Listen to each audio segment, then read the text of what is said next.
Ya, mohon izin Ustadz. Bapak Ibu, mohon izin kita akan mulai ya. Bismillahirrahmanirrahim. Assalamualaikum warahmatullahi wabarakatuh.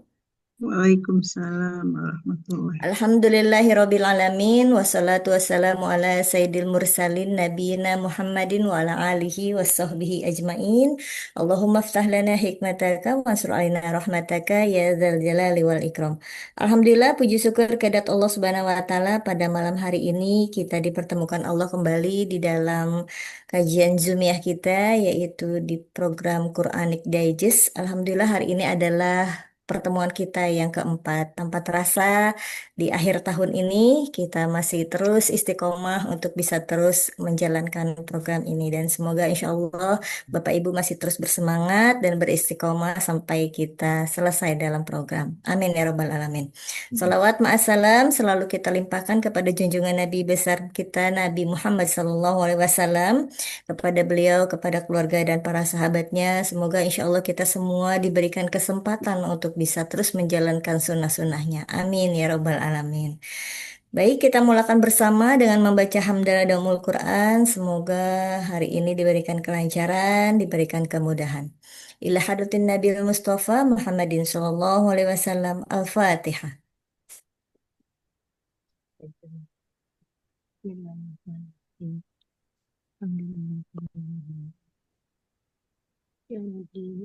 Amin, amin ya Robbal Alamin. Alhamdulillah telah hadir di tengah kita Ustadz kita yang terhormat. Assalamualaikum Ustadz. Waalaikumsalam warahmatullahi Ya, semoga wabarakatuh. Ustadz sehat ya, Umi dan keluarga sehat. Baik, Alhamdulillah. Dan apa kabar Bapak Ibu semua? Semoga sehat walafiat juga. Baik, Alhamdulillah untuk efektif waktu dan tempat, tafadhol Ustadz. Baik, syukuran Bunda Rifa dan Bapak Ibu muliakan. Bismillahirrahmanirrahim. Assalamualaikum warahmatullahi wabarakatuh. Waalaikumsalam. Alhamdulillah, wassalatu wassalamu ala rasulillah wa ala alihi wa sahbihi wa mawala. Asyhadu an la ilaha illallah wahdahu la syarika lah. Asyhadu anna sayyidina Muhammadan abduhu wa rasuluh. Allahumma salli wa sallim wa barik ala nabiyil karim wa rasulil azim nabiyina wa maulana Muhammadin وعلى آله وأصحابه وتابعيه وانصر يوم الدين وسلم تسليما كثيرا فسبحانك لا علم لنا إلا ما علمتنا إنك أنت العليم الحكيم تب علينا يا مولانا إنك أنت التواب الرحيم وعلمنا من لدنك علما نافعا يا ذا الجلال والإكرام أيها السادة والسيدات أسعدكم الله حياتكم رحمني ورحمكم الله جميعا هداني الله وإياكم جميعا. Bapak Ibu muliakan, mudah-mudahan berkah Allah senantiasa membersamai kita, rahmatnya pula, naungannya pula, serta insya Allah mudah-mudahan Allah panjangkan usia kita dalam kebaikan, dalam sehat walafiat, dalam ketaatan kepada Allah Subhanahu wa taala.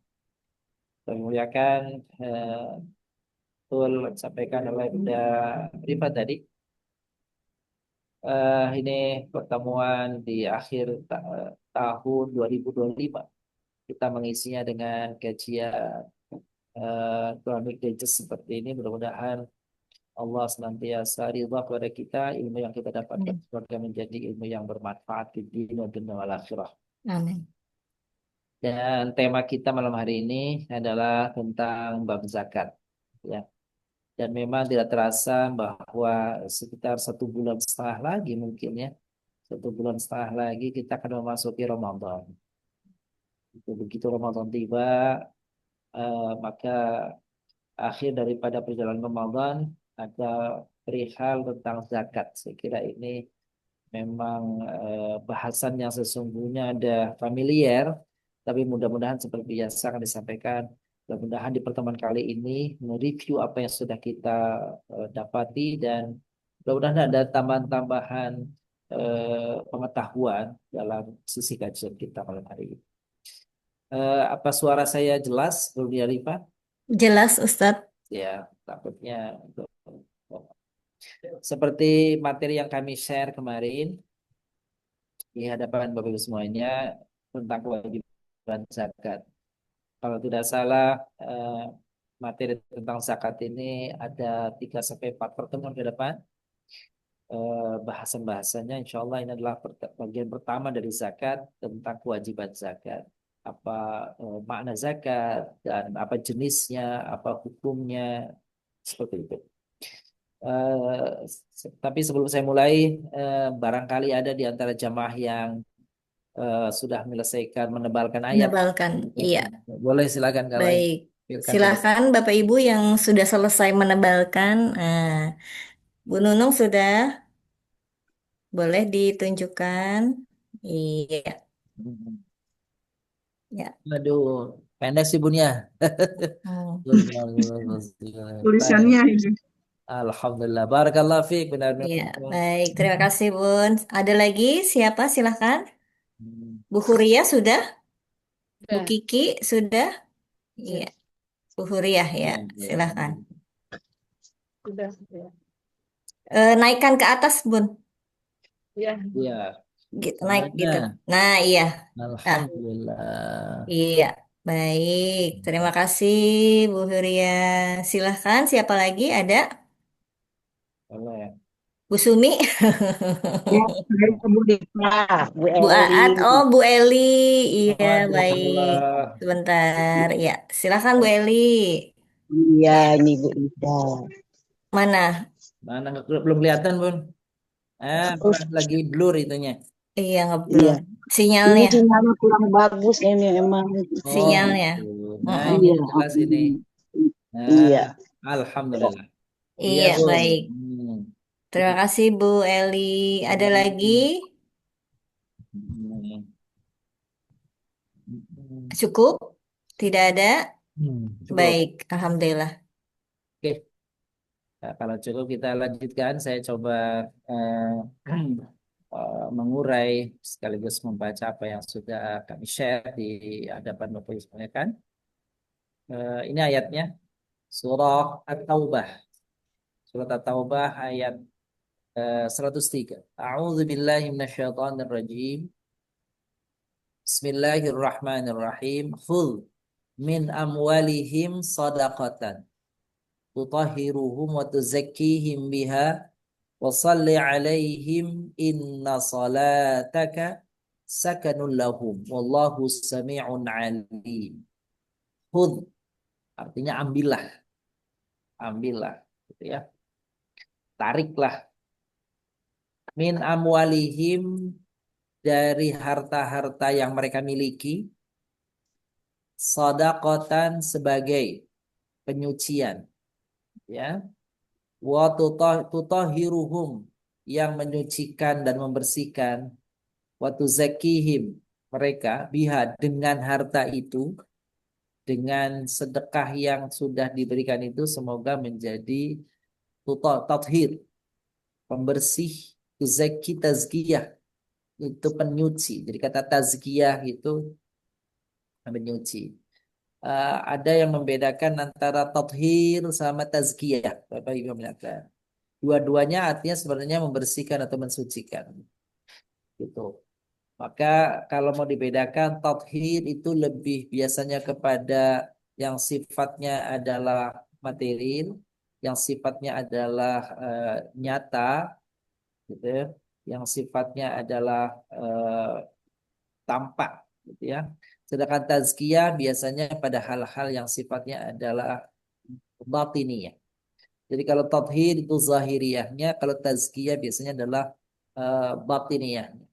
Unsur-unsur qalb, hati, jiwa dan sebagainya. Wasalli alaihim, doakanlah mereka. Jadi Bapak Ibu yang kami muliakan pada tradisi kita di Indonesia seakan-akan itu hanya tradisi saja.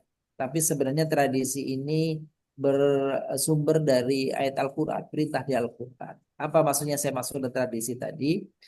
Kalau Bapak Ibu biasa menyerahkan zakat, baik zakat fitr atau zakat mal ke masjid atau ke apa namanya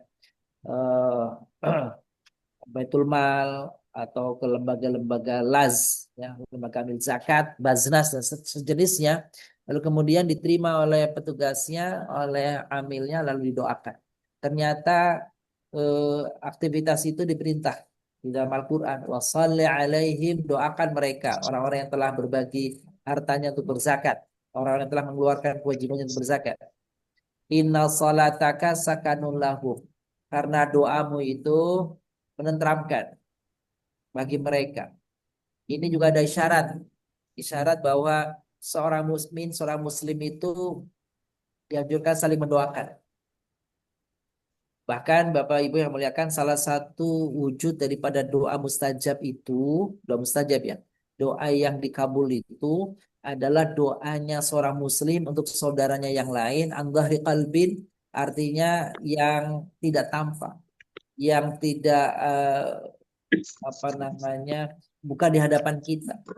Kita dengar saudara kita sedang sakit, dari kejauhan kita mendoakan mereka. Maka itu di antara atau salah satu dari sekian wasilah-wasilah perantaraan doa yang mustajab. Ya, dari sekian doa mustajab. Doa yang seorang ibu kepada anaknya, doa ketika safar dan sebagainya lah. Nah, salah satunya adalah doa seorang muslim untuk saudaranya ketika tidak berada di hadapannya. Tanpa diminta, dia dengan rela hati mendoakan saudaranya. Nah, itu termasuk daripada doa yang mustajab. Ya. Wallahu sami'un alim, dan Allah Maha mendengar lagi Maha mengetahui. Maha mendengar doa-doa mereka dan Maha mengetahui isi hati mereka. Untuk apa sedekah disampaikan? Untuk apa zakat ditunaikan? Untuk apa zakat dikeluarkan? Apa yang ada dalam hati Allah tahu. Itulah alim. Demikian kira-kira kesan apa dari ayat yang kita baca tadi, dari sisi terjemahnya seperti itu. Tentu lebih detail dan yang sahih, yang sawab itu hanya Allah yang Maha Tahu. Tafsirnya, perintah Allah pada permulaan ayat ini ditujukan kepada Rasulnya. Hul min amwalihim, ambil itu harta orang-orang yang memiliki harta, apa namanya, berkecukupan.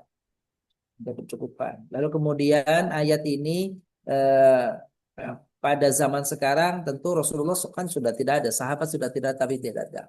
Maka tugas pengumpulan zakat, pengambilan zakat itu ada pada apa yang disebut dengan di dalam Al-Quran yang dinamakan adalah amilin, ya, amil, orang para petugas zakat, para petugas sedekah, infak, apa itu, ya, agar Rasulullah sebagai pemimpin mengambil sebagian dari harta benda mereka sebagai sedekah atau zakat. Jadi kita akan bahas nanti secara detail nanti pada kesempatan yang akan datang, akan membedakan antara zakat, infak, sedekah, hibah, wasiat, wakaf dan sebagainya. Itu insya Allah nanti akan ada bahasan khusus, pertemuan khusus maksud saya, setelah bab zakat ini. Ini untuk menjadi bukti kebenaran tobat mereka. Artinya apa? Orang-orang yang memiliki harta, yang harta ini ada dua syaratnya. Jadi kalau Bapak Ibu persyaratan terkait dengan hartanya ya, terkait hartanya, zakat itu ada dua. Pertama, zakat itu sudah memasuki namanya haul. Haul itu apa? Haul itu berarti batas di mana harta itu mengendap selama 1 tahun. Tahun, tidak kurang dari 1 tahun. Itu namanya haul. Syarat yang kedua terhadap harta itu ada namanya nisab. Nisab itu batas ukuran minimal harta yang dizakati. Itu namanya nisab. Dan ada dua, nisab dan haul, gitu ya. Jadi kalau orang apa namanya memiliki harta lalu apa, sudah terpenuhi dua syarat terhadap harta tadi, sudah sempurna hartanya itu selama 1 tahun mengendap, lalu telah memiliki batas minimal daripada banyaknya harta yang dikeluarkan. Secara umum ada beberapa pendapat, diantaranya batas minimalnya adalah senilai 90 gram emas. 90 gram emas. Jadi kalau ada seorang memiliki harta senilai 90 gram emas, kan gitu, maka itu yang pertama. Yang kedua, hartanya itu sudah tersimpan selama 1 tahun, maka dia berkewajiban untuk membayar zakat. Untuk apa zakat itu? Sebagai pembersihan diri mereka dari dosa yang timbul karena mangkirnya mereka dari peperangan, untuk mensucikan diri mereka dari sifat cinta harta. Gitu. Itu awalnya begitu. Tapi pada kemudian tidak lantas karena nggak ada perang terus nggak ada zakat, enggak. Zakat itu terus sepanjang seorang muslim memiliki harta yang tadi syaratnya dua terpenuhi, maka dia wajib mengeluarkan zakat. Nanti itu zakat mal ya, yang saya sebut tadi yang Bapak Ibu yang ada nisab dan haul itu zakat mal. Berbeda dengan zakat fitr atau yang kita sebut namanya zakat fitrah, ya zakat fitr. Ya, untuk apa? Tutahhiruhum atau zakihim itu membersihkan sifat-sifat buruk yang ada pada diri manusia. Sifat apa itu? Dengan adanya berzakat, orang sifat-sifat kekikiran pada diri manusia itu dikikis. Harapannya sudah tidak lagi kikir, sudah lagi bakhil, tidak lagi pelit. Dan Rasulullah SAW mengirim para sahabat untuk mengambil zakat pada orang sahabat-sahabat. Bahkan bapak-bapak yang muliakan, eh, betapa pentingnya zakat ini bagian daripada syariat Islam ini. Pada saat Rasulullah SAW wafat, lalu ada sebagian masyarakat Muslim, gitu ya, di daerah Yamamah yang enggan untuk membayar zakat. Maka khalifah yang pertama, yakni Khalifah Abu Bakar As-Siddiq, mengutus pasukan, sengaja pasukan itu untuk apa? Pasukan ini diutus untuk eh, me- apa namanya, menumpas orang-orang yang tidak mau membayar zakat. Jadi ini betapa pentingnya apa namanya bayar zakat itu. Di samping itu dapat dikatakan bahwa penunaian zakat berarti membersihkan harta benda yang tinggal, yang ada, yang tersisa. Sebab pada harta benda seorang terdapat hak orang lain. Wa fi amwalihim haqqun ma'lum lisaili wal mahrum, begitu kata Al-Qur'an. Pada harta yang dimiliki oleh seseorang itu ada harta milik orang lain, ada haknya orang lain. Siapa orang lain itu? Sa'il wal mahrum, baik orang yang meminta-minta maupun orang-orang yang tidak minta-minta, tetapi eh, mereka membutuhkan sesungguhnya. Ada orang-orang baik yang kita kenal ataupun tidak kita kenal sekeliling kita atau jauh dari kita, orang-orang yang sesungguhnya berkebutuhan mereka terhadap harta, tetapi mereka tidak mau meminta-minta. Nah, ini namanya mahrum. Sa'il orang yang berkebutuhan pada harta dan dia meminta, berkeliling meminta-minta, mengais, mengemis dan sebagainya. Nah, harta kita itu ada bagian untuk mereka. Nanti lebih spesifik lagi dalam surat At-Taubah ayat 60 untuk siapa saja harta kita itu. Ada 8, nanti kita bicara nanti pada sesi khusus yaitu asnaf yang 8 tadi. Selama zakat belum dibayarkan oleh pemilik harta tersebut, maka selama itu pula harta bendanya tetap bercampur dengan harta orang lain, hak orang lain. Berarti ada harta milik orang lain yang dimakan, sehingga berarti tidak halal di situ. Ya, halal, artinya haram. Gitu. Akan tetapi bila ia mengeluarkan zakat dari hartanya, maka harta tersebut menjadi bersih dari orang lain. Haknya orang lain itu berarti sudah hilang pada dirinya.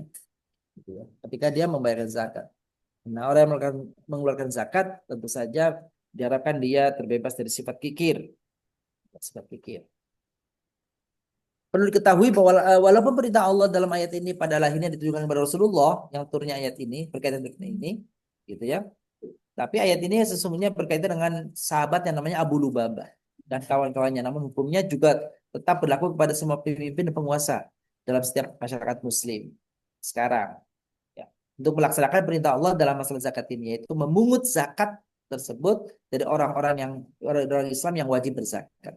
Dan kemudian membagi bagian zakat itu kepada yang berhak menerimanya. Dengan demikian maka zakat akan menjadi memenuhi fungsi sebagai sarana yang efektif untuk membina kesejahteraan masyarakat. Jadi bapak-bapak, ibu-ibu mengatakan, amil itu yang disebut sebagai petugas zakat itu dalam fikih, ini kita bicara fikih ya, beda dengan bicara tradisi.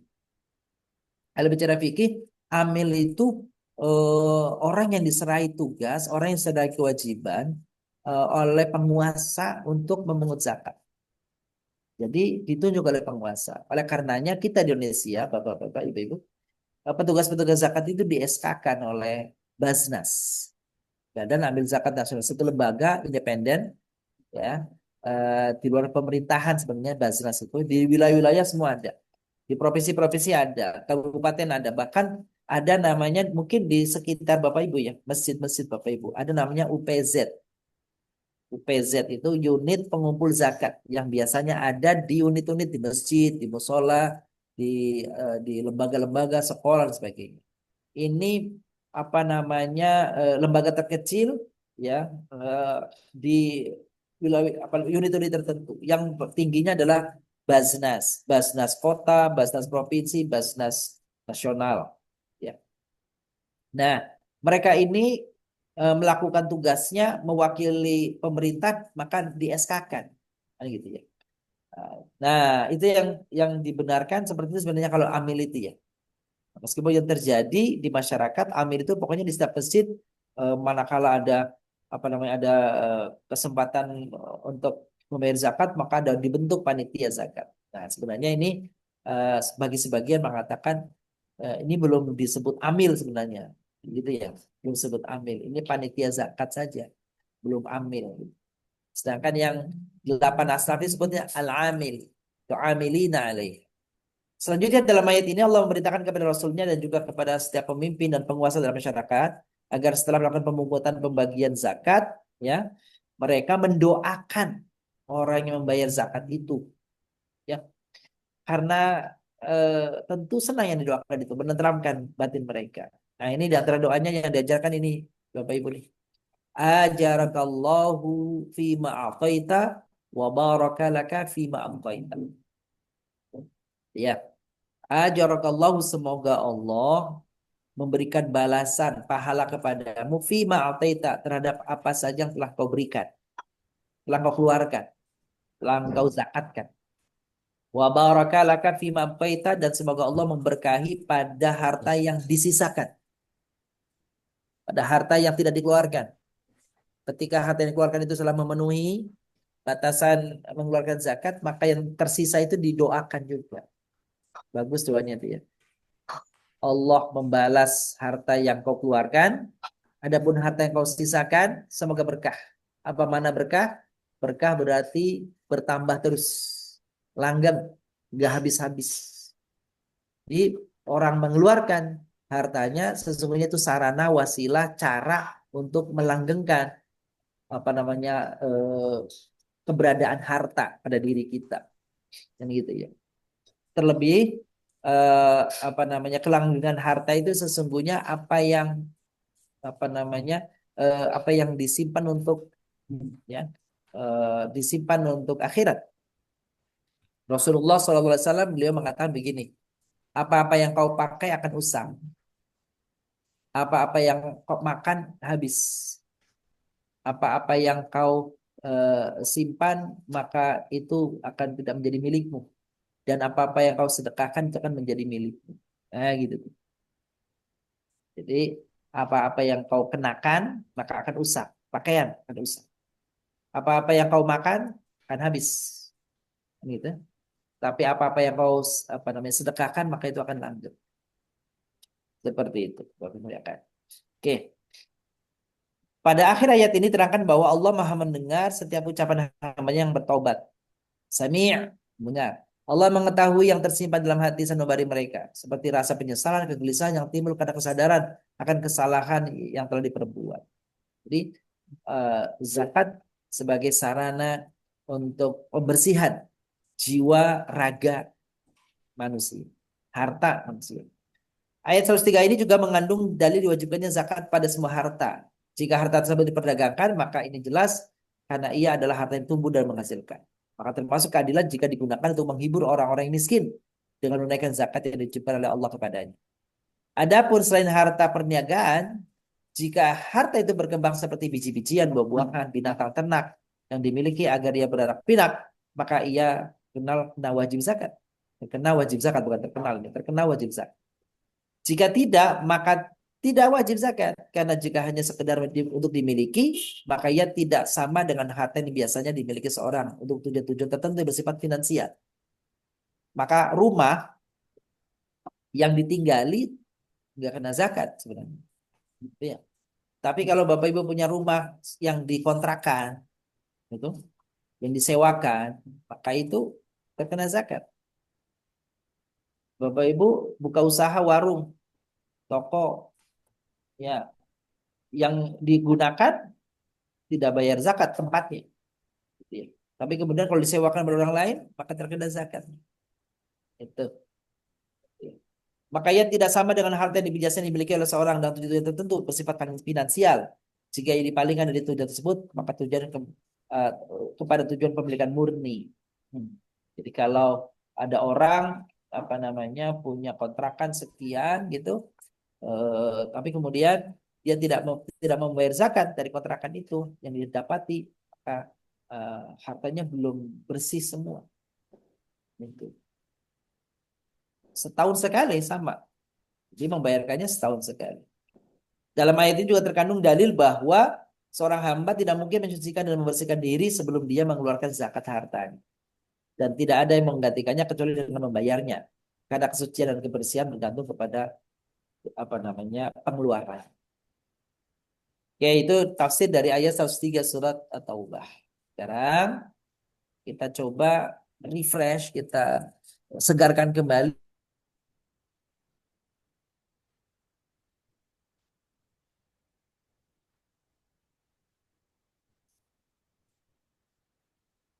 telah memenuhi syarat untuk mengeluarkan sebagian hartanya sesuai dengan ketentuan syariat. Secara bahasa, zakat berarti bersih. Zakah itu bersih. Maka orang namanya zakiyun, zaki itu artinya bersih. Suci, tumbuh, dan berkah. Jadi dari sini, Bapak Ibu, dari 4 kata arti bahasa ini sesungguhnya bisa mengidentik, apa namanya, menunjukkan fungsi zakat. Pertama, pembersih harta. Kedua, pensuci jiwa. Ketiga, penumbuh. Dengan dikeluarkan zakat, maka harta akan tumbuh, akan berkembang. Di samping itu akan berkah, langgeng. Dengan berzakat, seorang muslim menjadi lebih bersih, jiwanya pemiliknya berbebas dari sifat kikir. Pengertian lain dari zakat adalah sejumlah harta tertentu yang wajib dikeluarkan oleh orang yang beragama Islam dan diberikan kepada golongan yang berhak menerimanya menurut ketentuan yang telah ditetapkan syariat. Nah, nanti siapa saja berhak menerimanya, insya Allah kita akan bahas pada sesi khusus yaitu asnaf zakat. Karena banyak kadang-kadang kita apa namanya itu istilahnya perbincangan tentang 8 itu kita hafal tapi uraiannya kadang-kadang ada yang perlu kita coba refresh kembali nanti pada saat. Pengertian zakat menurut 4 madhab, 4 imam madhab. Pertama menurut madhab Maliki, Imam Malik mengeluarkan sebagian tertentu dari harta yang telah mencapai nisab kepada mustahik. Mustahik itu orang yang menerima. Ya. Kalau orang yang memberi namanya muzaki. Nah, Bapak Ibu sering mendengar tapi muzaki orang yang berzakat, mustahik yang berhak menerima zakat. Bila sempurna kepemilikannya dan haulnya selain barang tambang dan sawah. Oke. Artinya kalau tambang dan sawah nggak pakai haul. Haul itu kan batas 1 tahun. Tapi kalau barang tambang dan sawah, dia berzakatnya setiap kali panen. Ya, sekali panen. Apa menurut Imam Hambali? Menurut Imam Hambali, zakat hak yang wajib dikeluarkan dari harta tertentu untuk diberikan kepada kelompok tertentu pada waktu tertentu. Harta tertentu berarti harta yang seperti apa? Nah, ini dikeluarkan. Diberikan kepada kelompok tertentu, siapa yang berhak menerimanya? Waktu tertentu, waktunya ada. Yang kalau zakat mal, ya setiap tahun, apa setahun sekali. Kalau zakat fitr, momennya momen Ramadan. Ya, sampai Idul Fitr. Apa kata Imam Syafi'i? Nah, zakat itu adalah nama untuk sesuatu yang dikeluarkan dari harta dan badan dengan cara tertentu. Kalau dia harta berarti zakat mal, kalau badan berarti zakat fitr. Kalau kita nyebut zakat fitrah, ya. Apa kata Imam Hanafi? Kepemilikan bagian harta tertentu dan harta tertentu kepada orang-orang tertentu yang telah ditetapkan pembuat syariat dengan mengharapkan ridhonya. Ya.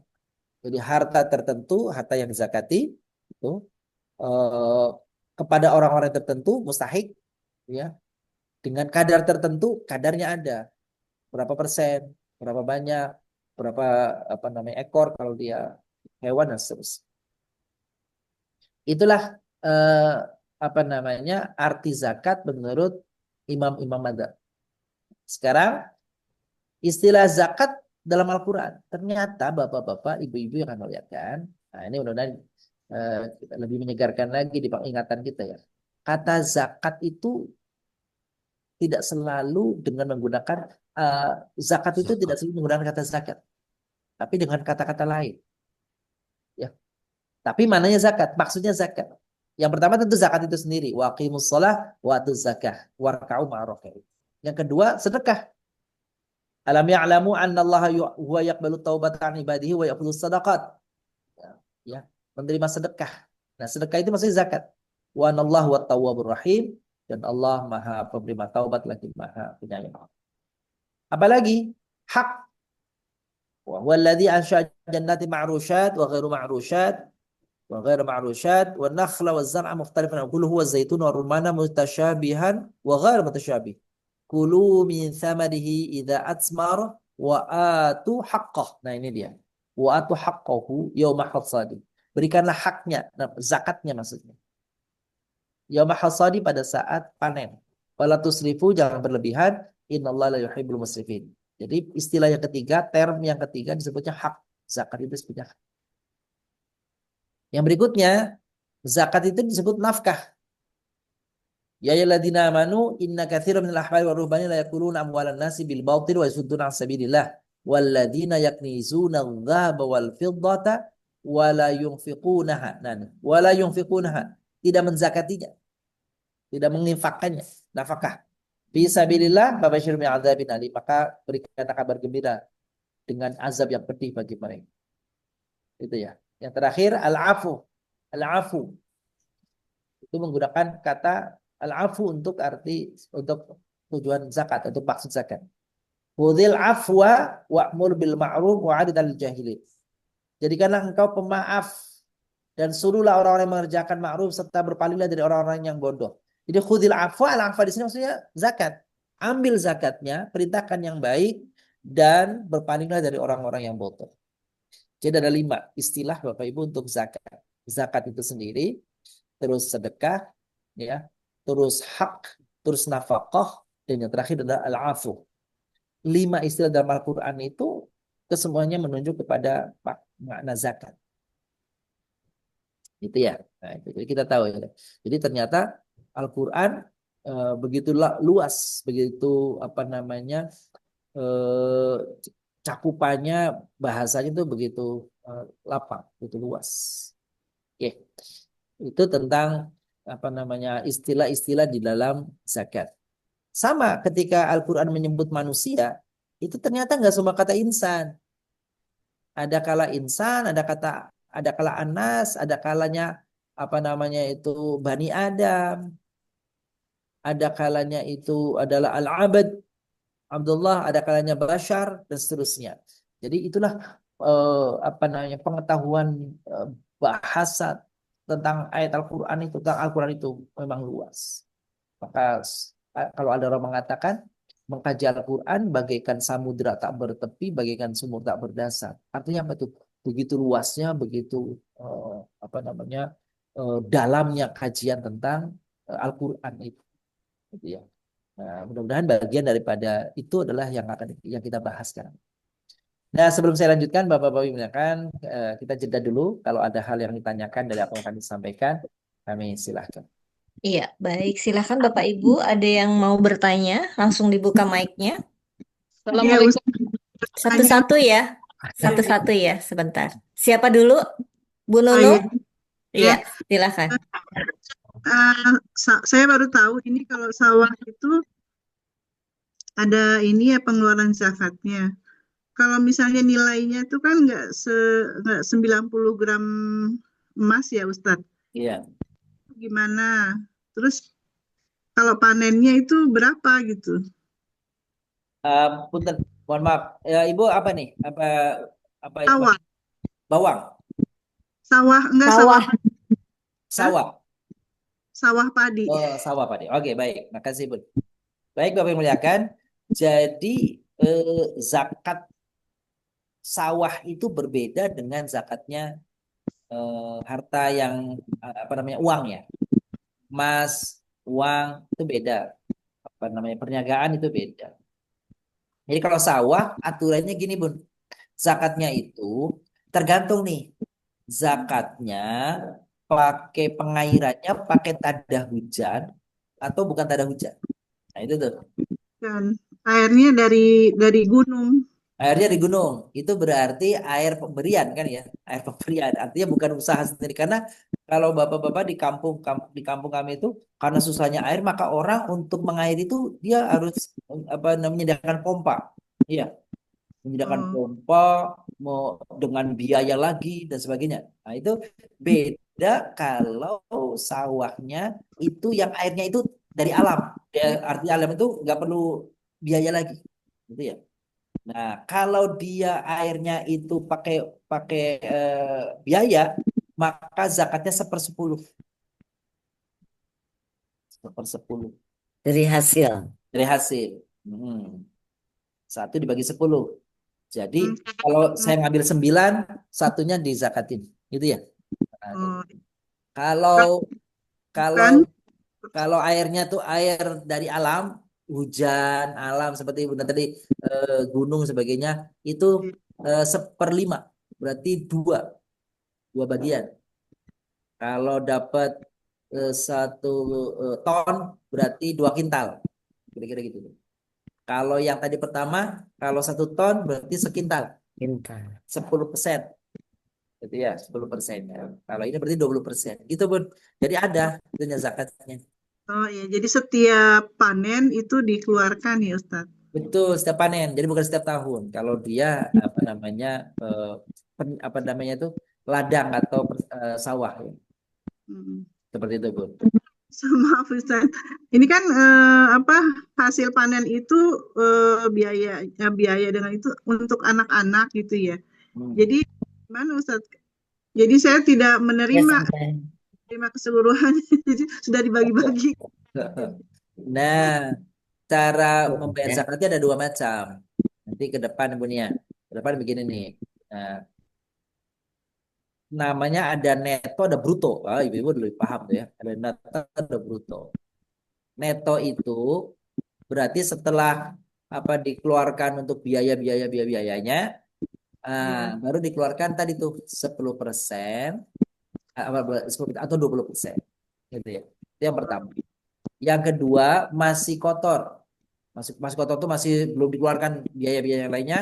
Ketika dapat misalnya 1 ton itu maka langsung dikeluarkan tadi tuh. Dikeluarkan apa? Kalau dia pakai biaya berarti cuma 10%-nya. Kalau nggak pakai biaya air pengairannya nggak pakai biaya dari diri berarti dia eh, kalau pakai biaya pakai berarti 20%. Nah, eh, itu pilihan Ibu mau mengeluarkannya sebelum dibagi atau sebelum dibagi itu maksudnya sebelum dikeluarkan apa namanya itu Belum dikurangi biaya. biaya atau sesudah. Jadi ini benar Bun, boleh diingatkan ke anak-anak karena itu ada hak orang lain di situ. Benar, benar. Iya. Ya, Apalagi kalau sawah itu biasanya setahun 3 kali atau 2 kali ya Bu Nunung apa panennya. benar. Iya, baik. Alhamdulillah. Jelas Oke. ya Bu Nunung ya. Ya, Alhamdulillah. Baik, terima kasih. Baik, boleh satu orang lagi Ustadz ya. Kita batasi satu orang lagi. Saya boleh, Mengingat Bu. waktu. Assalamualaikum. Waalaikumsalam, Bu. Iya, Waalaikumsalam. Dengan Bu Bu Ria. Bu Stephanie. Huria. Bu Huriah. Ya, baik.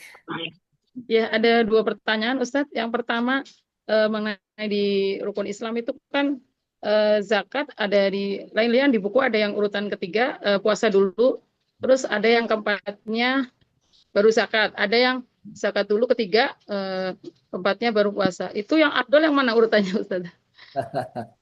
Terus Baik. yang kedua, satu lagi yang kedua mengenai di penyebutan istilah-istilah untuk zakat dalam Al-Quran di surat At-Taubah tadi ayat 104 itu sedekah sama itu bukannya beda ya sama zakat mohon penjelasannya Ustaz. Terima kasih. Baik, makasih Bu. Terkait pertama, sebenarnya zakat itu ada ketiga dan keempat. Ini berdasarkan hadisnya memang Bun. Ada hadis riwayat Ibnu Umar yang mengatakan yang zakat itu yang keempat. Sedangkan yang lain zakat itu yang ketiga. Itu mah apa berdasarkan periwayatan hadisnya ya, dua-duanya ada. Jadi meskipun demikian itu rukun Islam tidak bisa dipisah-pisah dalam artian kelima-limanya itu eh, harus satu kesatuan, bersatu kesatuan. Meskipun yang pertama dan kedua itu ya, itu kan apa istilahnya itu? Kewajiban yang tidak ada eh, apa istilahnya itu toleransinya, harus zero tolerance artinya harus dilakukan. Syahadat dan sholat gitu ya harus dilakukan kecuali uzur syar'i yang dibenarkan gitu ya gitu. Sedangkan puasa, orang kalau dia sudah, kemarin kita bahas ya, kalau dia permanen sakit permanen kan nggak wajib puasa, dia cukup bayar fidyah. Zakat, kalau orang di hari itu tidak ada sama sekali bahan makanan yang harus dimakan saking tidak adanya, maka dia tidak dapat zakat, dia dapat zakat gitu ya. Haji bagi yang mampu, ya mampu, mampu biayanya, mampu kondisi sebagainya. Jadi kalau masalah 3 dan 4 memang ada riwayatnya masing-masing berbeda. Jadi ada yang riwayat A menggunakan apa namanya eh, zakat ketiga, yang lain zakat ke 4. Saya kira teknis daripada perbedaan apa namanya tadi eh, hadisnya ya. Iya, baik. Yang pertama, eh, yang kedua apa tadi Bu Rifa ya? Saya lupa yang kedua. Ini masalah di surat dan istilah-istilah zakat dalam Oh Al-Quran. iya, Sunnah. Pilazar. Betul.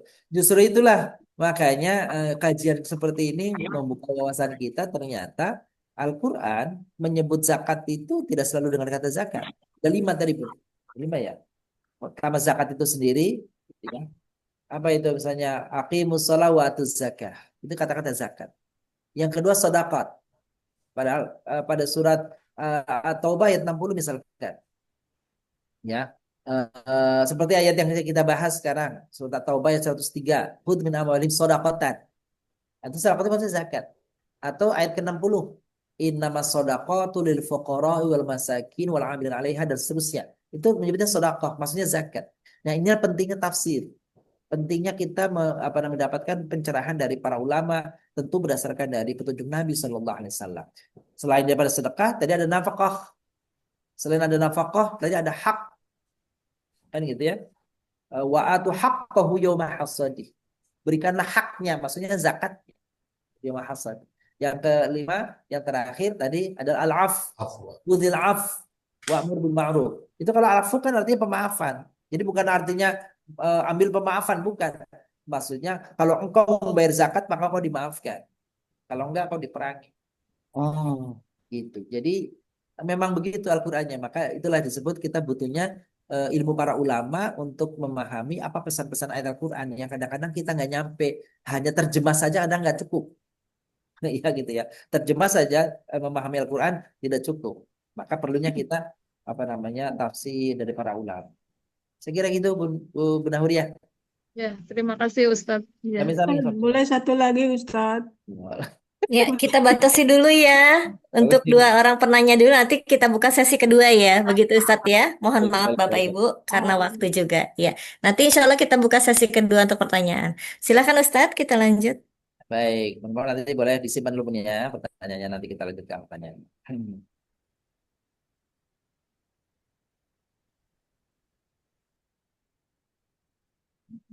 Sebentar ini. Oh, jadi ngulang. Sebentar tadi apa ya? Saya lupa ini. Sebentar, oh, ininya maksudnya materinya nih. Hmm.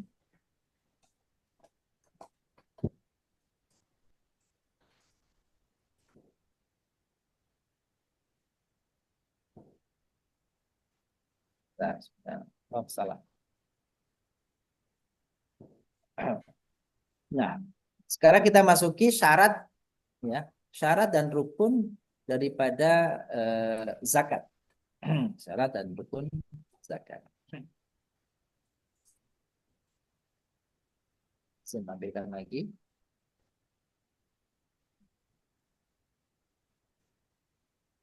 Oke. Nah, syarat wajib zakat ada 4. Artinya nih Bapak-Bapak, Ibu, Ibu, kalau tidak memenuhi 4 syarat ini ya tidak wajib zakat orang. Ya. Pertama dia muslim. Orang non muslim nggak ada kewajiban zakat. Kalau mereka mau berdonasi, donasi saja namanya bukan zakat. Yang kedua berakal, maka nggak sah kalau orang gila berzakat. Maka yang menzakati adalah orang keluarganya. Kalau dianya keluarganya yang menzakatinya. Terus balik. Ya. Ini kalau bayar zakatnya nih.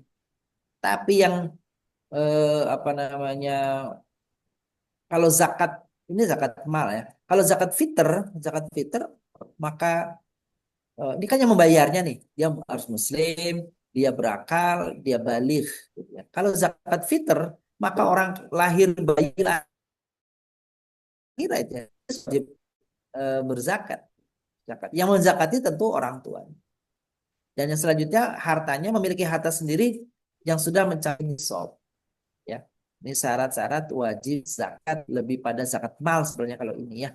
Mal muslim berakal balik ya gitu. Sedangkan kalau zakat fitr maka eh, anak yang baru lahir saja itu terkena wajib zakat. Wajib zakat mengeluarkan zakat dari orang tua. Jenis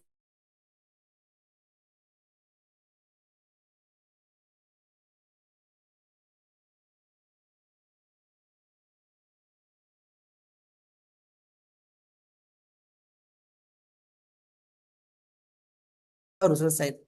Ada mengatakan sebelum sholat itu paling batas akhir dikeluarkan zakat. Kalau setelah sholat maka nilainya jadinya cuma sedekah saja. Sedekah dalam artian bukan zakat.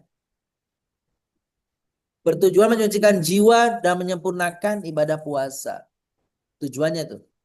Besarannya 1 sa'.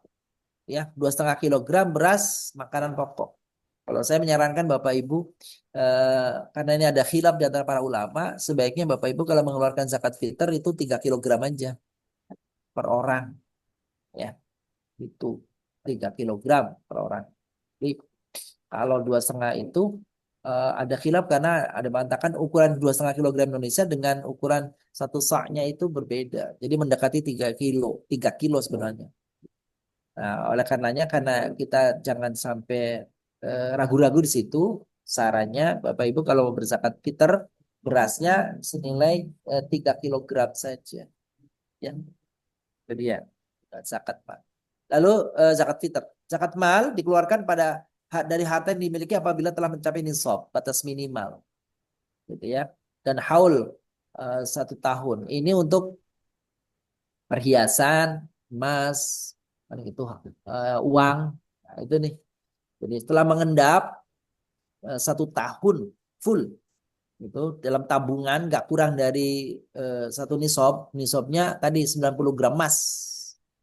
Jadi kalau Bapak Ibu menyimpan di tabungan, kalau sekarang misalkan kita nggak bikin gampangnya saja, kalau 1 gram emas itu adalah 2 juta kali 90 gram berarti 180 juta. Ada seseorang punya uang 180 juta di bank genap setahun, maka dia terkena zakat tuh uang. Iya. Dia nyimpen emas logam mulia gitu kan. 90 gram gitu.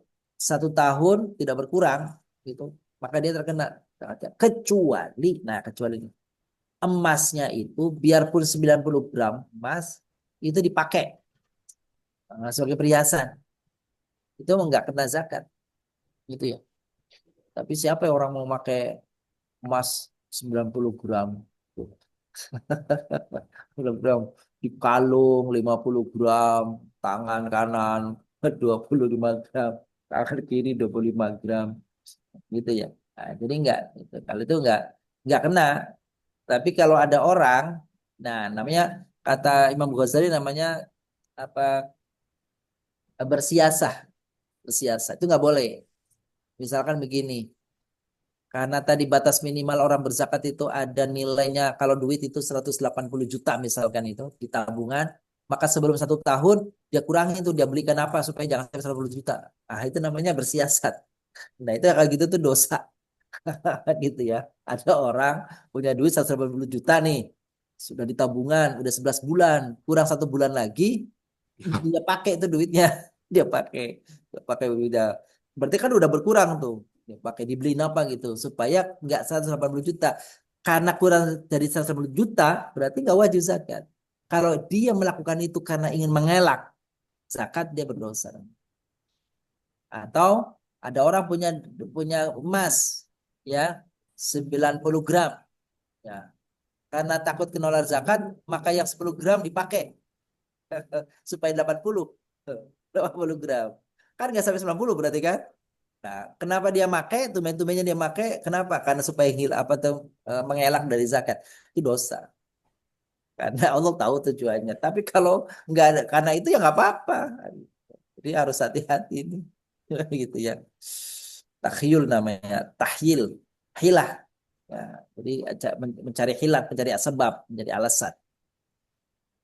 Hukum zakat itu wajib fardu ain bagi setiap muslim yang telah memenuhi syarat. Nah, kewajiban ditegaskan dalam Al-Quran dan hadis. Fardu ain dalam konteks zakat fitr nih, Bapak Ibu nih. Zakat fitr, begitu ya. Fardu ain. Kalau zakat mal ya individu juga kalau memang hartanya individu kan gitu ya. Tapi kalau harta itu harta keluarga, yang menguasai siapa di keluarga itu? Maka suaminya ya suaminya saja mengeluarkan. Al-Quran surat Al-Baqarah 43, dan dirikanlah salat, aqimus shalah wa atuz zakah warka'u ma'arraki'in. Itu apa namanya perintah dalam Al-Quran. Terus hadis Nabi SAW riwayat Bukhari Muslim. Rasulullah bersabda, Islam dibangun atas 5 perkara. Bunyan Islamu ala khamsin. Syahadati an la ilaha illallah wa iqamis shalah wa ita'iz zakah iqamis shalah ita'iz zakah wa shiyami ramadan wa hijjil bait man istata'a ilaihi sabila. Nah, itu yang disebut tadi oleh Bukhuriyah. Ini hadisnya hadis yang riwayat Bukhari Muslim dari Ibnu Abbas yang menyebut bahwa zakat itu di sini yang ketiga, puasa yang keempat. Tapi dalam riwayat lain ada puasa yang ketiga. Zakat yang ketiga maksud saya, puasa yang keempat. Sekali lagi itu karena riwayatnya berbeda ya. Oke, itu Bapak Ibu. Sekarang kita masuki sebab nuzul ayat. Ayat khudh min amwalihim shadaqatan tutahhiruhum wa tuzakkihim biha. Ini dia. Ayat 103 ditujukan asalnya kepada Rasulullah SAW sebagai amil. Apa amil itu? Amil itu berarti petugas yang bertugas mengumpulkan zakat. Jadi Bapak Ibu yang melihatkan, pada diri amil itu ada 2 tugas yang melekat pada dirinya. Apa itu? Orang ini menarik zakat, lalu setelah ditarik zakat, lembaga itu mendistribusikan zakat. Kan gitu. Nah sekarang tugas amil itu bukan hanya menarik dan membagikan zakat, tetapi tugas amil sekarang itu dia lebih kompleks. Apa? Merencanakan, ya, merencanakan pendapatannya berapa, merencanakan bagaimana pemungutannya, lalu melaksanakan, memungut, begitu. Lalu ketiga, mendistribusikan. Dan yang keempat, memanagenya. Selain memanage itu maksudnya mendistribusikan. Artinya gimana Bapak Ibu? Tidak semua dana zakat itu habis saat itu. Gitu. Maka coba kalau Bapak Ibu nanti perhatikan pada pas kita membahas tentang asnaf zakat yang 8 itu, ada bagian-bagian zakat yang harus habis, dalam artian memang didistribusikan di saat Lebaran itu. Selesai pembagiannya habis tuh. Hanya 4 saja.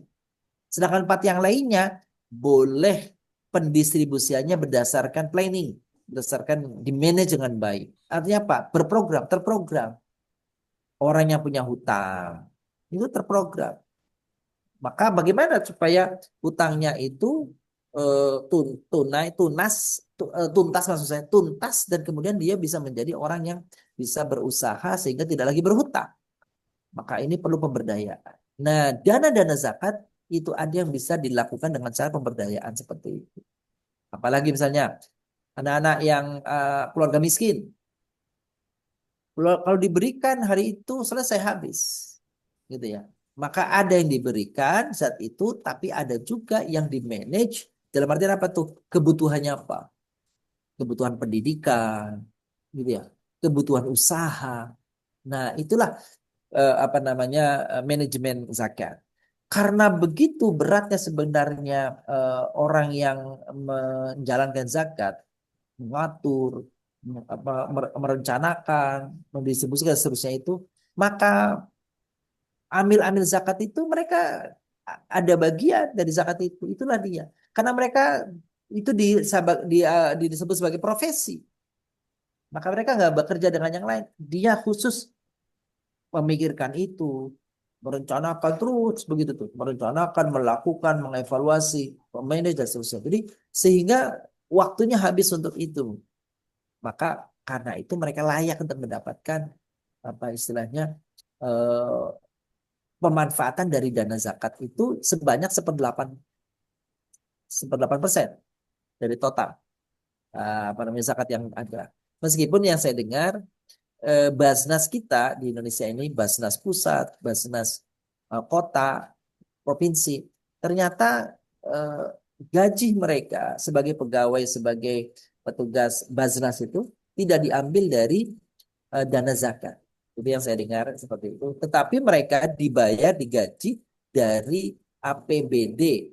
Kalau dia pusat berarti APBN, kalau dia wilayah berarti APBD tingkat 1, kalau dia kota kabupaten berarti diambil dari APBD tingkat 2. Jadi para petugas hajinya digaji dari negara, tidak diambil dari dana zakatnya. Nah itu tuh, gitu ya. Nah, saya kira yang saya dengar seperti itu. Nah kita kembali lagi tadi. Eh, amil itu seperti itu. Jadi kalau amil itu hanya menunggu saja, menunggu zakat datang, menunggu orang datang berzakat. Terus kemudian selesai dikumpulkan, terus dia berdiam di masjid, terus apa? Menunggu orang yang datang mengambil. Nah, saya kira harusnya petugas apa namanya sebagai amil harus lebih kreatif daripada itu. Jadi dia punya eh, map apa istilahnya tuh apa ya eh, punya data, punya sensus di warga di mana lembaga itu ada, berapa orang-orang yang wajib zakat, berapa orang-orang yang mustahil zakat. Supaya apa namanya orang yang wajib zakat itu harus mengeluarkan. Disitulah ketika orang tidak ada kesadaran mengeluarkan zakat, ini petugas harus menagih, mendatangi dan menyampaikan, mengambil, menarik, gitu ya. Seperti itu. Itulah mengapa para petugas Basnas itu dia mengantongi SK pemerintah, SK dari pemerintah. Karena mereka pelaksana yang kalau ada apa-apa dilindungi oleh undang-undang, kan gitu. Tidak seperti kalau yang apa namanya amil-amil yang ada itu mereka tidak memiliki kekuatan hukum. Kalau ada apa-apa mereka tidak bisa dilindungi secara hukum, gitu ya. Tapi kalau petugas eh, Basnas mereka eh, tugasnya itu dilindungi oleh undang-undang. Nah, itu dia. Kita lanjutkan. Ibnu Jarir at-Tabari dari Muhammad bin Sa'ad, dari ayahnya, dari pamannya, dari Ibnu Abbas, bahwa dia berkata ketika Rasulullah SAW Sebentar, sebentar. Ibu, mohon ditutup mic-nya ya. Ya. kita lanjutkan. Ibnu Jarir at-Tabari dari Muhammad bin Sa'ad, dari ayahnya, dari pamannya, dari Ibnu Abbas, bahwa dia berkata ketika Rasulullah SAW membebaskan Abu Lubabah dan dua sahabatnya, maka Abu Lubabah dan sahabatnya ya bersama membawa harta mereka untuk menemui Rasulullah. Mereka berkata, ambil bersama dari harta kami dan sedekahkanlah bagi kami. Sedekahkanlah kami, mintalah ampunan bagi kami dan sedekahkan kami.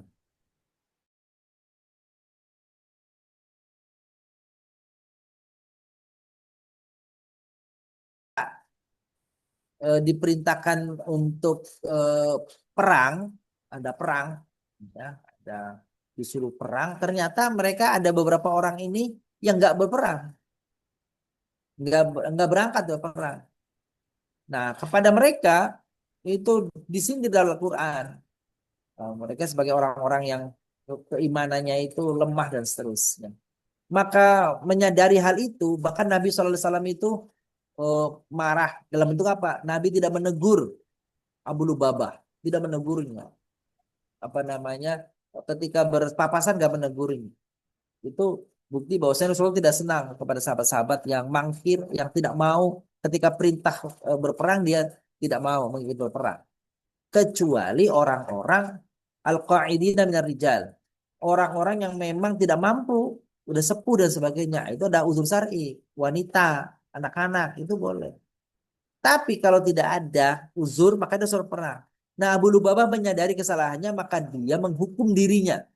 Dengan cara apa? Dengan cara mengikat dirinya di tiang masjid Madinah. Selama 3 hari, lalu dikatakan, saya tidak akan melepaskan gitu ya, tali ini, kecuali untuk sholat, ya, dan untuk makan, selama Rasulullah tidak melepaskan. Gitu tuh. Akhirnya turun ayat yang membebaskan mereka, memberikan menerima taubat mereka. Dengan cara itu diterima taubat. Nah, ketika diterima taubatnya, rasa penyesalan Abu Lubabah dan kawan-kawan ini, disebut ada 6 orang, itu lalu diekspresikan dengan membayar, nah ini dia nih, zakat sebagai pembersih dari kekeliruan mereka. Nah, itu asalnya. Jadi asal mualnya seperti itu, asal muasalnya seperti itu. Dan Abu Lubabah diterima oleh Allah SWT. Rasulullah bersabda, saya tidak akan mengambil sedikit pun dari harta kalian itu hingga Allah memerintahkan kepadaku. Nah, maka Allah turun tuh. Khudh min amwalihim shadaqatan tutahhiruhum wa tuzakkihim biha. Wassalli alaihim. Jadi kata Abu Lubabah, ya Rasulullah, ambillah hartaku ini sebagai penembusan kesalahan dariku. Kan itu doakan nih. Selama ini rasanya gara-gara salahnya itu Abu Lubabah nggak merasa nyaman. Kata Rasul, aku tidak akan mengambil uang kalian kalau nggak Allah perintahkan. Jadi Rasulullah tidak semata-mata mengambil apa harta kecuali atau melakukan sesuatu kecuali ada perintah dari Allah. Maka turun perintahnya. Surat atau ayat 103 ini. Khudh min amalim. Hai Nabi, ambil tuh harta dia sebagai pembersih jiwa, sebagai penenang hati. Wassalli alaihim. Doakan mereka. Inna salataka sakanun lahum. Pada doamu menerang mereka. Nah, ini ayatnya turun. Ayatnya turun. Oke. Ragam tafsir juga pada surat Al-Baqarah ayat 43. Ragam tafsir surat Al-Baqarah ayat 43, Imam Jalalain di dalam kitab Tafsirul Jalalain mengatakan surat Al-Baqarah ayat 43 memerintahkan kalangan ahli kitab, Yahudi ya, Nasrani dan Yahudi Madinah untuk melakukan sholat bersama mereka yang melakukan sholat. Warka'u ma'arroki'in. Sholatlah bersama orang-orang yang sholat. Kan seperti itu. Surat Al-Baqarah 43 turut mengangkut para pemuka agama di kalangan ahli kitab, di mana mereka menganjurkan kepada kerabat mereka yang Islam. Hendaklah kalian berpegang teguh pada agama Muhammad, karena agama yang diajarkan adalah kebenaran. Imam Al-Baydawi dalam tafsirnya Anwarut Tanzil wa Asrarut Ta'wil mengatakan, salat dan zakat yang dimaksud pada surat Al-Baqarah 43 adalah salat dan zakat Nabi Muhammad dan para sahabat, karena ibadah salat dan zakat selain kepada mereka seperti bukan selain mereka seperti bukan ibadah salat dan zakat. Artinya apa itu? Artinya orang-orang Yahudi salatnya tentu bukan salat yang dimaksud di dalam ayat itu. Meskipun mereka mengatakan itu adalah salat, tapi tidak sesuai yang diajarkan di dalam oleh Rasulullah. Mereka mengeluarkan harta, tapi bukan disebut zakat, dan tidak sesuai yang diperintahkan oleh Allah. Imam Al-Baydawi mengatakan pada surat Al-Baqarah 43, Allah memerintahkan ahli kitab untuk melaksanakan syariat Islam setelah memerintahkan mereka untuk mengimani pokok ajaran Islam. Perintah, kalau mau kalian mengikuti ajaran Islam, masuk Islam dan mengikuti puasa, zakat, sholat, sebagainya. Surat Al-Baqarah 43 menjadikan dalil bahwa non-muslim dibebani pelaksanaan syariat di Madinah saat itu. Zakat yang dimaksud pada surat Al-Baqarah 43, kata Imam Al-Baydawi, adalah zakat pertanian bila masa panen tiba, karena penunaian zakat dapat mendatangkan keberkahan pada harta dan membuahkan keutamaan berupa pemulihan jiwa. Meskipun ulama lain mengatakan apa? bahwa tetap saja zakat itu tidak berlaku bagi non-muslim. Tapi Imam Al-Baghawi mengatakan berlaku juga pada orang-orang Yahudi Nasrani di Madinah yang mereka berada pada apa namanya istilahnya pemerintahan Islam seperti itu. Zakat pada surat Al-Baqarah ya, pada surat Al-Baqarah ayat 43 kata Imam Al-Baghawi bisa bermakna taharah, pembersihan. Karena zakat dapat membersihkan harta dari hak orang lain dan dapat mensucikan jiwa dari penyakit bakhil. Ya.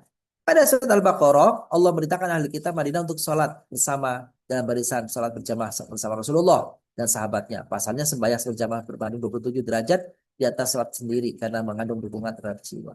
Ya cuma diperintah, tapi mereka kan tidak mau karena mereka tetap saja menjadi Yahudi. Ya. Saya kira ini tentang Al-Baqarah ayat 43 maknanya senada saya kira itu tafsirnya.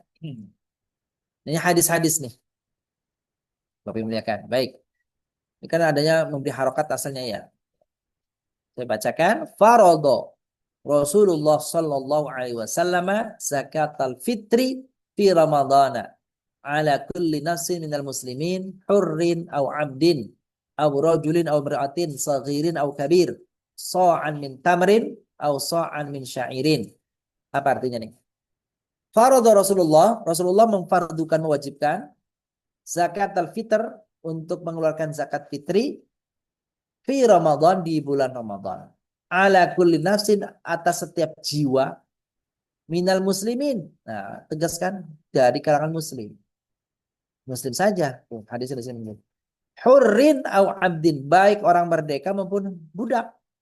Ya budak berarti dibayarkan oleh tuannya. Au rajulin, laki-laki, au imra'atin, atau perempuan. Saghirin, baik anak kecil, bayi, au kabirin, artinya orang dewasa. Berapa banyaknya? Sa'an min tamrin, satu sa' dari kurma, au sa'an min sya'irin, atau satu sa' dari gandum. Apa namanya ukurannya? Terus hadis kedua, qama Nabi sallallahu alaihi wasallam yaumal fitr fa shalla fa bada'a bis salati tsumma khataba falamma faragha nazala fatan nisa fa dzakarahunna wa huwa yatawakka ala yadin Bilal wa Bilal basitun saubahu yulqi fihi nisa as-sadaqah. Qultu li'atai zakata yaumil fitr qala la walakin sadaqatan yasadaqna hina idzin tulqi fatahaha wa yulqina. Qultu atarhaqqun al-imami dzalika wa dzakiruhunna qala innahu lahaqqun alaihim wa malahum ma yaf'alun. Ini kira-kira singkatnya begini. Ada orang-orang yang membayarkan zakat tetapi setelah Rasulullah selesai sholat, gitu. Karena setelah selesai sholat, gitu ya, maka dianggapnya, bahkan ini disebut setelah Rasulullah berkhutbah, maka dianggapnya sebagai sedekah, bukan zakat. Ya, karena zakatnya tadi batasnya sholat. Sebelum sholat ditunaikan, bayar zakat. Kalau sudah, berarti jadinya sedekah. Ana Rasulullah sallallahu alaihi wasallam fardhu zakat al-fitri fi Ramadan ala kulli nafsin. Tadi saya kira apa hadisnya. Nah, faedah zakatnya apa? Hassinu amwalakum bizakat. Jaga harta kalian dengan berzakat. Wadawu mardakum bisadaqah. Obati orang-orang sakitmu itu dengan bersedekah. Wastaqbilu amwajal balai bidu'a wa tadarru'. Hadapi berbagai ujian dan cobaan dan bencana itu dengan doa dan kerendahan hati. Ya, itu pada kerendahan hati itu berdoa, bermohon kepada Allah. Jadi di sini pesannya jaga harta dengan zakat, ya, sehatkan yang sakit dengan bersedekah. Poinnya di situ. Nah, yang bagian terakhir dari bahasan kita, sebabul wurud. Ani bin Abbas, anna Nabi sallallahu alaihi wasallam ba'atha Mu'adzan radhiyallahu anhu ila Yaman. Rasulullah satu saat mengutus Mu'adz ke Yaman. Namanya Mu'adz bin Jabal. Faqala ud'uhum ila syahadati an la ilaha illallah wa anni Rasulullah. Kata Nabi kepada Mu'adz, "Hai Mu'adz, pergilah kau ke sana lalu ajaklah orang itu bersyahadat." Ya. Fa'inhum ata'u lidzalika fa'limhum anallaha qad iftarada alaihim khamsa salawatin fi kulli yawmin wa lailah. Kalau mereka mau bersyahadat, ajari mereka bahwasanya, kasih tahu mereka bahwasanya Allah telah memfardukan setiap sehari semalam ada sholat 5 waktu. Fa'inhum ata'u lidzalika fa'limhum anallaha farada alaihim shadaqatan fi amwalihim. Kalau mereka sudah lakukan itu, kasih tahu mereka bahwa ada hak yang harus dikeluarkan, ada hak orang lain ya, yang harus dikeluarkan yaitu zakat. Tu'khad min agniyaihim, yang diambil dari orang kaya, wa turaddu ila fuqaraihim, yang dibagikan kepada orang-orang yang miskin, pada fakir. Nah, itu begitu artinya. Ketika Nabi SAW mengutus Muadz bin Jabal radhiyallahu anhu ke negeri Yaman untuk berdakwah dan mengajarkan agama Allah, beliau menjelaskan kepadanya bahwa dia akan menghadapi kaum Nasrani supaya dia benar-benar siap menghadapi mereka dan memulai dakwahnya dengan mereka, kepada mereka secara bertahap dari yang paling penting. Jadi itu berdakwah begitu, Bapak Ibu. Lihat kondisinya, lihat orangnya, bertahap. Kalau dia bisa, jangan semuanya. Bahkan kalau ada orang, kalau menurut saya nih, kalau ada orang baru masuk Islam, itu nggak biasa puasa, besok ketemu Ramadan langsung puasa 30 hari dia pingsan, maka nggak harus 30 ribu. Ya, bertahap. Maka yang tidak mampunya dia bayar sementara, bayar dengan fidyah. Gitu. Karena ini dia nggak seperti kita yang biasa. Kalau dia bisa, syukur. Kalau tidak, diselang-seling boleh. Kenapa nih? Karena eh, kondisi mereka belum sekuat orang yang terbiasa puasa. Ya. Oke. Jadi bertahap. Pertama kali agar mendakwahi mereka memperbaiki akidah, ya, yaitu bersyahadat. Kedua, sholat. Ya. Ketiga, zakat. Itu. Faidah hadis. Makna syahadat la ilaha illallah yaitu mengesahkan Allah dalam ibadah dan meninggalkan peribadatan selain Allah. Jangan menyembah pada selain Allah. Makna syahadatir Rasulillah atau syahadatur risalah namanya, itu mengimani dan membenarkan beliau serta semua yang beliau bawa, Rasulullah bawa maksudnya, dan meyakini bahwa beliau adalah utusan Allah yang paling terakhir kepada manusia. Itu harus ada keyakinan ke arah itu. Yang ketiga, berbicara kepada orang berilmu dan orang yang memiliki syubhat, tidak sama seperti bicara kepada orang yang jahil. Oleh karena itu Nabi mengingatkan Muaz dalam sabda beliau, sesungguhnya engkau akan mendatangi suatu kaum ahli kitab. Gitu. Urgensi seorang muslim memahami agamanya agar selamat dari syubhat para pengusung syubhat, yaitu orang-orang yang menimba ilmu. Jadi maksudnya apa tuh? Agar kita ini terhindar dari syubhat, sebisa mungkin belajar, kaji, baca agar kita terhindar dari syubhat. Karena syubhat itu berlaku ketika seorang tidak memahami hukumnya. Ketika sudah memahami hukumnya, maka hilang kesyubhatannya. Jadi haram atau halal. Oh, ini haram, tinggalkan. Ini halal, boleh makan. Batalnya agama orang-orang Yahudi dan Nasrani setelah diutusnya Rasulullah. Mereka tidak termasuk orang-orang yang akan mendapatkan keselamatan kelak pada hari kiamat kecuali mereka masuk ke dalam agama Islam dan beriman kepada Nabi. Jadi dakwah kepada orang Yahudi itu bukan membenarkan agama mereka, ngajak mereka untuk masuk Islam. Sebab apa? Ketika risalah Rasulullah Muhammad SAW hadir, maka risalah-risalah yang lain menjadi tereliminasi. Jadi mereka mesti masuk Islam meskipun tidak dipaksa. Silakan sampaikan dengan baik. Kalau mereka menerima, silakan masuk. Kalau enggak, ya silakan. Tetapi apa konsekuensinya? Mereka tidak diterima keyakinan mereka di hadapan Allah, kecuali dengan berislam mengikuti agama Nabi besar Muhammad Sallallahu Alaihi Wasallam. Saya kira itu, Bapak muliakan, sesi bagian kedua ini tentang berzakat. Kalau ada hal-hal yang ingin ditanyakan dari apa-apa yang kami sampaikan, kami persilakan. Iya, baik. Kita buka untuk sesi kedua pertanyaan. Silahkan, ada yang mau bertanya? Bergantian satu-satu. Silahkan. Boleh saya, Ustadz. Monggo, Ya, monggo, Ya, monggo. Bunda. dengan Ibu Buat. Buat. Silahkan Buat. Ini Ustadz, kalau misalnya modal usaha Ya. sudah sudah haul dan sudah nisab, Hmm. itu wajib zakat nggak modal usaha? Terus yang kedua, eh, bagaimana dengan zakat profesi, Ustadz? Karena waktu saya kerja itu saya dipungut zakat profesi. Sementara kan sebetulnya syaratnya zakat itu kan haul ya, 1 tahun gitu ya. Tapi ini kan kalau zakat profesi itu kan tiap bulan kita dapat gaji kok dipungut pajak. Ya itu aja Ya. Ustadz, terima kasih. Makasih, Bunda. Jadi yang pertama, eh, kalau kita modal usaha, apakah tetap apa namanya dizakati? Jadi intinya begini, Bapak Ibu. Adanya Islam itu mengajarkan orang untuk memutar apa namanya harta yang dimiliki. Sebab kalau dia tidak diputar hartanya itu, maka dia akan berkurang terus dengan dikeluarkan dengan zakat. Nah, jadi satu sisi adanya zakat itu mendorong orang supaya kreatif bagaimana apa namanya harta yang dimilikinya itu diputar untuk usaha untuk apa sih sehingga berkembang. Ketika dia berkembang, maka zakatnya akan menjadi bertambah besar.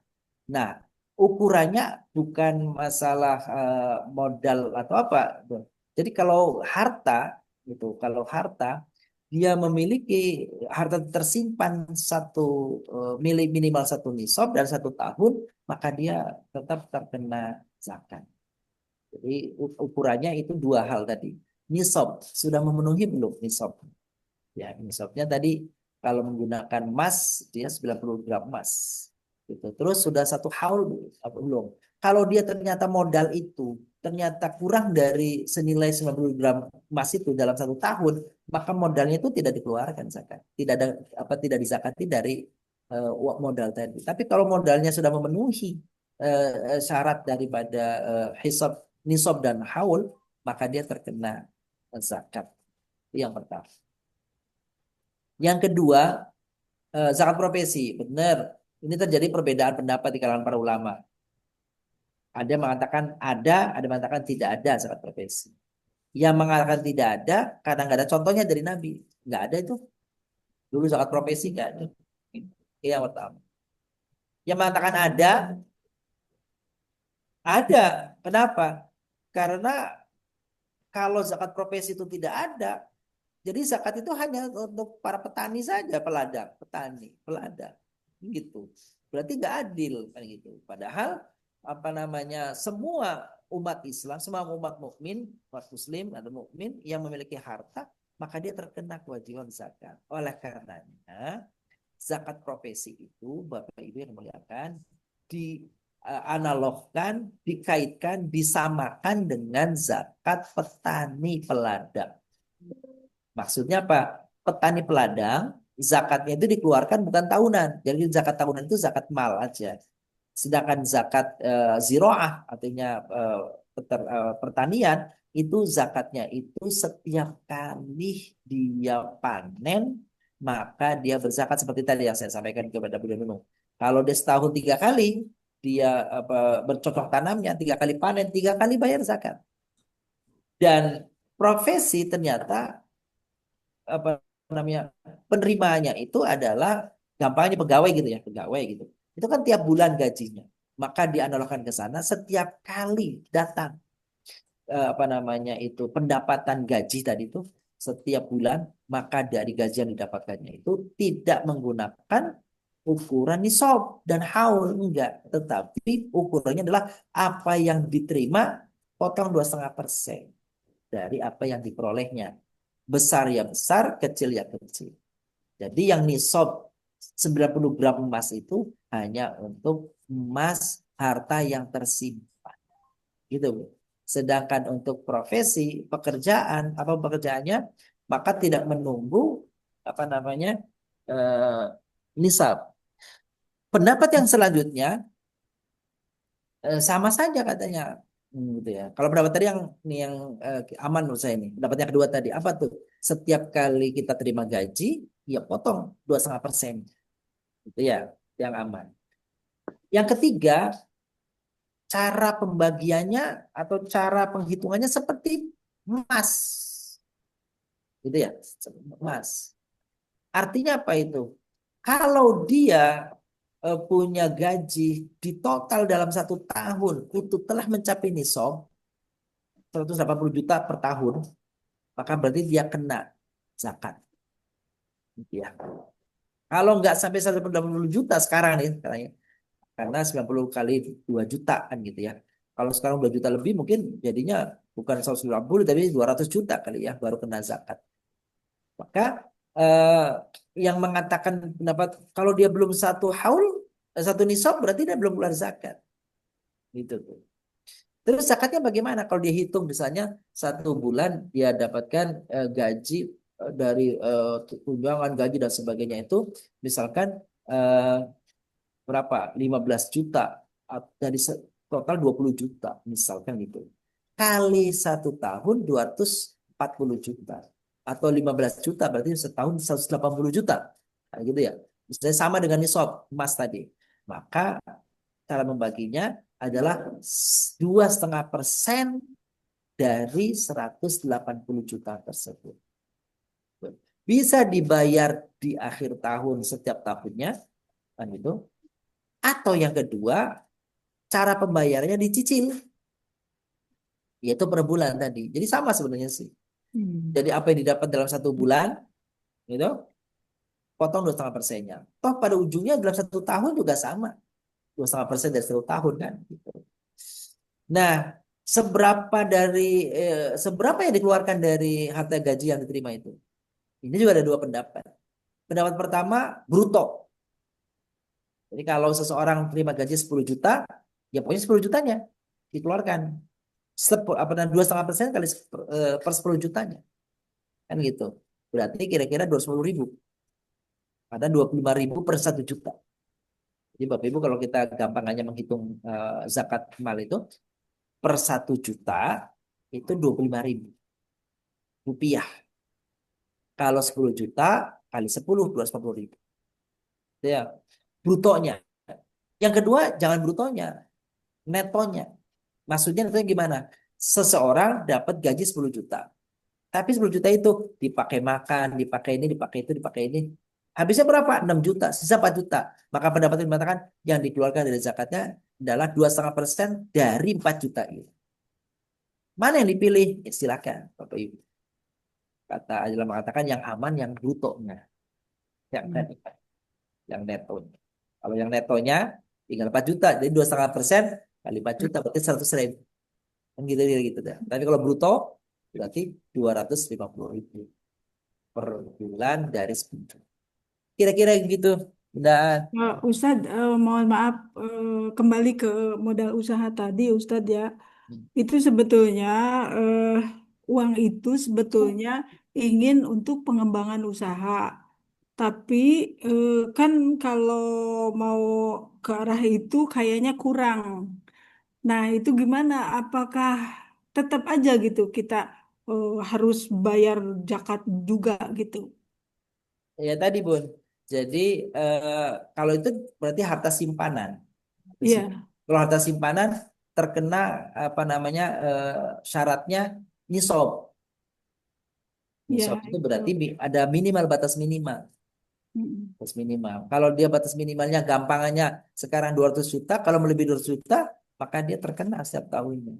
Iya, iya ini udah kena gitu sebenarnya, udah haul, udah nisab gitu. Ya, Cuma betul. kan eh, itu ibaratnya ya untuk pengembangan usaha gitu, Ustaz. Jadi eh, Benar. tetap aja ya. Tetap kena karena termasuk harta yang disimpan. Gitu Oh, ya. Maka di situ yang saya sampaikan tadi Bapak Ibu menanyakan, maka segera di apa itu diberdayakan supaya setiap tahunnya bertambah sehingga dizakati dia akan tertutup dengan pengelolaan dari dana itu. Kalau tambah lama dia mengendap, tambah banyak akan terus menerus dikeluarkan dari harta yang adanya itu. Gitu ya Bun ya. Nah, gitu pendapat saya seperti itu. terima kasih Ustaz. Sami-sami Bunda. Ya. Ada Baik, Bapak Ibu Alhamdulillah. Ustadz. Izin bertanya Pak Ustadz, bisa satu lagi? Ya, boleh. Terakhir ya, satu lagi. Terakhir ya, karena sudah lewat Iya, waktunya ini. Masya Allah. Silakan. Terakhir ya, Bu, satu lagi. Silahkan. iya. Makasih Pak Ustadz. Ji, sama-sama. Ini mungkin ada dua pertanyaan Pak Ustadz. Yang pertama tadi yang mengenai kalau misalkan ada rumah yang kita tidak tempati sendiri, jadi misalkan punya rumah lain yang dikontrakan Pak Ustadz ya, Ya, itu kan kena juga ya itunya ya. zakatnya. Betul. Tapi yang kebetulan yang saya yang saya punya itu ini kan kontrakannya tuh bulanan Pak Ustadz. Nah Iya. itu apakah dikumpulkan dulu dalam 1 tahun? Terus kemudian ada haulnya tidak Pak Ustadz, batas apa seperti yang nisabnya itu Iya. nisab.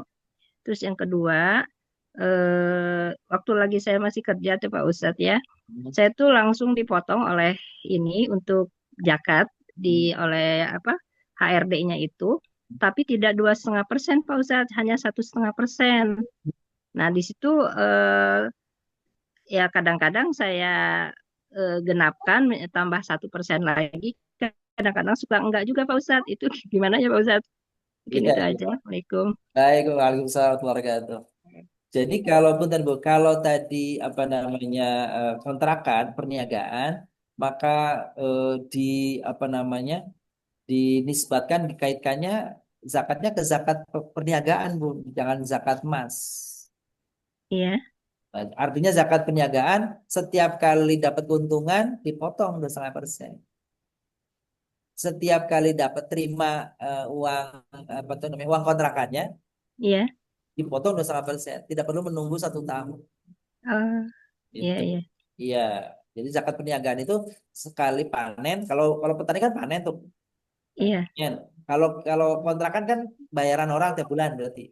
iya. Nah, itu berarti setiap bulan dapat langsung. Toh Oh, pada hakikatnya sama juga. Kalau setahun kan juga sama dipotong 2,5% total dari totalnya semuanya itu sama. iya. Justru kalau 1 tahun berat jadinya ya, kelihatan banyak kan jadinya kan gitu ya. Itu berapapun ya Pak Ustadz ya? Ya, Maksudnya nggak ada. seberapapun yang diterima dikeluarkan 2,5%-nya. Kalau itu tidak menghitung nisab itu, tidak menghitung nisab. Misalnya saya baru dapat terimanya dari kontrakan 4 kontrakan cuma 1 jutaan, jadi 4 juta.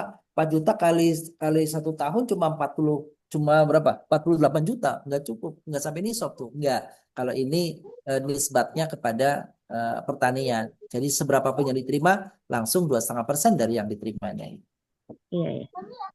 Terus yang kedua, eh, dulu ada zakat profesi tapi 1,5% kan gitu. Saya tambahin, iya berarti ibu apa namanya benar itu apa namanya menambahin itu. Kalau yang nggak ditambahin, ya sekarang kalau masih ingat dikeluarkan aja berarti. Berapa Iya, tahun? kadang ingat ya, enggak gitu Pak Ustadz ya.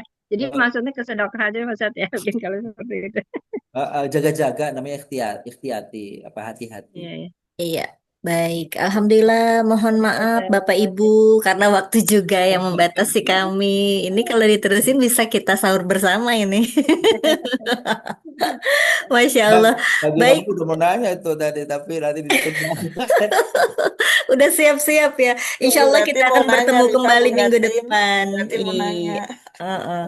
Insya Allah kita bertemu lagi di minggu depan. Nanti boleh disiapkan pertanyaannya kembali ya. Baik, Masih sama zakat Alhamdulillah. insyaallah. Baik, Alhamdulillah Ustadz. Semoga hari ini semua bisa diaplikasikan dalam kehidupan kita nanti ya. Dan insya Allah ya di Ramadan nanti. Baik, kita sempurnakan dengan doa. Silakan Ustadz. Terima kasih Bunda Arifah, mari Bapak mendengarkan.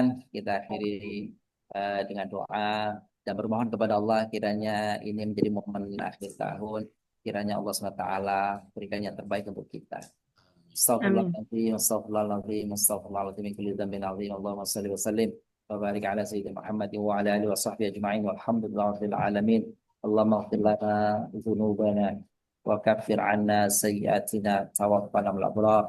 Rabbana zalamna anfusana fa illam taghfir lana tarhamna lanakunanna minal khasirin. Ya Rahman ya Rahim ya Mujibas Sa'ilin, wahai Zat yang Maha mendengar, sesungguhnya banyak amalan yang telah kami lakukan. Semoga apa yang kami lakukan di hadapan-Mu ridho. Kau terima amalan kami ya Allah.